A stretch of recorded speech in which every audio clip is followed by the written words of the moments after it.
Cipher جو ہے اس کا فیصلہ جو ہے وہ کالعدم قرار دیا گیا ہے، اور کہا گیا ہے عدالت کے ڈیسیجن کے اندر کہ جو آج تک ہوتا رہا عمران خان صاحب کے خلاف وہ ہیرنگ ہوتی رہی، وہ تمام کی تمام جو ہے کالعدم قرار دی جاتی ہے، اور جو جج صاحب لگے تھے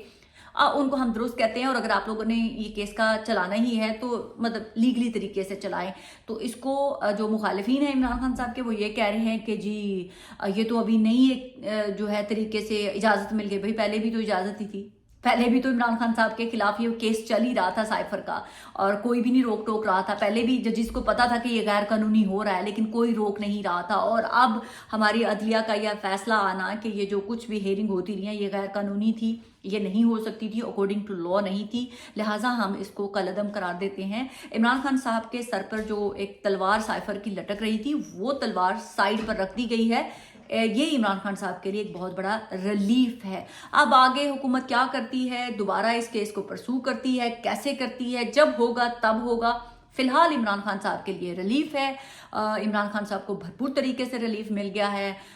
یہ ایک ہماری عدلیہ کی طرف سے بھی، ہماری ریاست کی طرف سے بھی اسپیشلی ایک سائن ہے کہ پی ٹی آئی والوں اگر اچھے بچے رہو گے، اب اچھے بچوں کی طرح پاکستان کو آگے لے کر چلنا ہے، تو سیاست کرو پاکستان کے اندر، ریاست پر اٹیک نہیں کرنا۔ تو میرے خیال سے یہ جتنا عمران خان صاحب پر پیک غیظ و غضب کی ہونی تھی وہ ہو چکی ہوئی ہے۔ اب عمران خان صاحب کو ریلیف ہی ملتا جائے گا، مقدمے ہیں اکارڈنگ ٹو لا، جو بھی ہوگا وہ پروسیجر تو چلتے رہیں گے، یہ تو کوئی ایسی بڑی بات نہیں ہے۔ اگر ہم دیکھیں کہ نواز شریف صاحب کو اگر ریلیف ملے تو وہ حق اور سچ، اور اگر عمران خان کو ملے تو وہ دوسرے یہی کہیں گے کہ کوئی ریلیف نہیں ملا، کہیں ان کے جو ووٹر اور سپورٹر کے اندر جان ہی نہ پیدا ہو جائے۔ تو میں اپنی ریاست اور عدلیہ کو اس معاملے میں ہیٹس آف کہ آپ لوگوں نے دیر آئے درست آئے، عمران خان صاحب کو یہ ریلیف ملا ہے، اس میں کوئی دو رائے نہیں ہے۔ although عمران خان کے مخالفین یہ چیخ چیخ کے کہہ رہے ہیں کہ کوئی ریلیف نہیں ملا، میرے بھائی کالعدم کا لفظ کالعدم ہی ہوتا ہے، آپ جتنا مرضی الٹے ہو جائیں سیدھے ہو جائیں۔ عمران خان صاحب کے سر پہ جو تلوار لٹکائی ہوئی تھی سائفر کی وہ سائڈ پہ رکھ دی گئی ہے، اب آگے جب تلوار اٹھائی جائے گی تب کی تب دیکھیں گے۔ تو دوسری بات کہ بہت سارے لوگوں نے یہ کرٹیسزم کیا کہ آپ بشرا بیگم اور عمران خان کے بارے میں نہیں کچھ بھی کہا، وہ گلٹی تھے۔ بھائی وہ کیسے گلٹی تھے؟ اگر ہم واپس چلے جائیں 6 سال پہلے تو یہی خاور مانیکا قرآن پر حلف دے کر کہہ رہے تھے کہ میری بیوی پاک باز تھی، ہے اور سو آن، اور ہم نے اپنی مرضی سے ہر چیز کی ہے، کوئی زور زبردستی نہیں تھی۔ عمران خان صاحب کی شادی بھی جائز تھی کیونکہ شادی ہوئی ہے، نکاح ہوا ہے، ٹھیک ہے۔ اب وہ کہ کب ہوا کیسے ہوا مجھے اس بحث میں نہیں جانا۔ ایک شخص نے لیگلی جائز طریقے سے شادی کی، شادی ہو گئی، اب بات ختم ہو گئی۔ اس نے اس عورت کو خدا نخواستہ غیر قانونی طور پر اپنے گھر میں کہیں قید میں نہیں کر کے رکھا ہوا تھا، اور یہ خاور مانیکا کہ اتنا بھدے بھونڈے طریقے سے اس نے اپنے آپ کو کمی شو کروایا کہ میں تو نا جی کمی تھا، عمران خان جب وڈیرا تھا اپنے گنڈوں کے ساتھ میرے گھر کے نا دروازے کو لات مارتا تھا، گھر کے اندر آتا تھا، میں کونے میں جا کے لگ جاتا تھا اور وہ میری بیوی کے ساتھ بیٹھے ہوئے باتیں کرتا رہتا تھا۔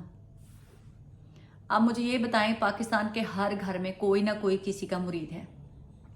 مرد بھی مرید ہیں عورتوں کے، عورتیں بھی مرید ہیں مردوں کی، بلکہ ہماری پولیٹیکل پارٹیز کے جو خاندان ہیں وہ تو آپ سب کو پتہ ہے، پاکستان کے سابق پرائم منسٹر ہو جائیں، ہر شخص درباروں پر مرید بنتے تھے، ان کے دربار،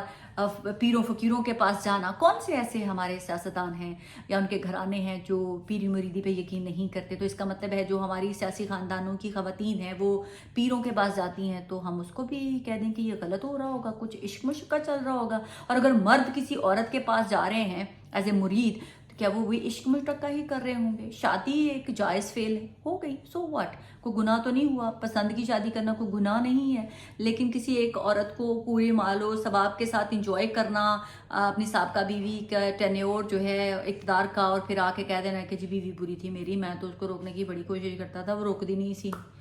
اور ماما پھر تو دفعہ ہو، تو نے کون سی طلاق دینے کے بعد بشرا بیگم کو تم نے ہجر میں زندگی گزار لی، لانتی انسان ہے تو بھی تو وہاں پر اپنے سے 4 گنا کم عمر لڑکی کے ساتھ شادی رچا کے بیٹھ گیا ماما، تو بھی تو ہوس کا مارا ہوا، لسٹ کا پجاری، اور اس کے باوجود بیوی کی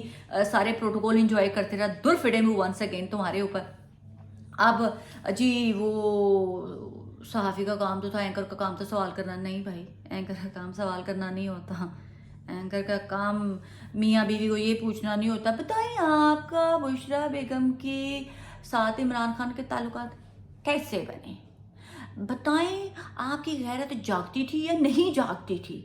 اور اگر آپ کی غیرت جاگی نہیں تو سوئی کیوں رہی ہے، آپ کی بیوی 5 بچوں کو طلاق دے کر کیوں گئی۔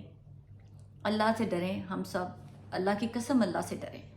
تمام سیاستدانوں کے کرتے پھرتے کھولیں، کسی نے اپنی بیوی غیر قانونی طور پہ چھپا کے رکھا ہوا تھا نکاح، اس کے ساتھ سودے بازی کر کے پاکستان سے باہر بھیج دیا، کسی نے اپنی بیوی جو غیر قانونی طور پہ